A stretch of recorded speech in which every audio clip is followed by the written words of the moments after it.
বিজেপির হনুমান জয়ন্তীর মিছিলে অনুমতি দিল কলকাতা হাইকোর্ট। শর্ত সাপেক্ষে বিজেপির হনুমান জয়ন্তীর মিছিলে অনুমতি দিলেন বিচারপতি তীর্থঙ্কর ঘোষ।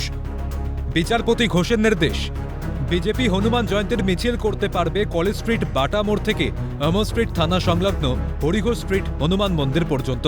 200 থেকে 250-এর বেশি লোক নিয়ে মিছিল করা যাবে না। বিকেল 5টা থেকে রাত 8টা পর্যন্ত করা যাবে মিছিল। মিছিলে বাজানো যাবে না ডিজে।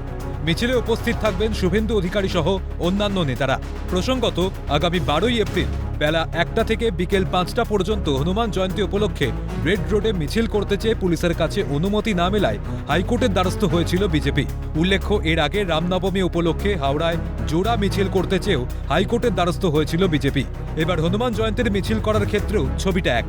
এখন দেখার হাইকোর্টের হস্তক্ষেপের পর শান্তিপূর্ণভাবে হনুমান জয়ন্তীর মিছিল সম্পন্ন করতে পারেন কিনা ভারতীয় জনতা পার্টি।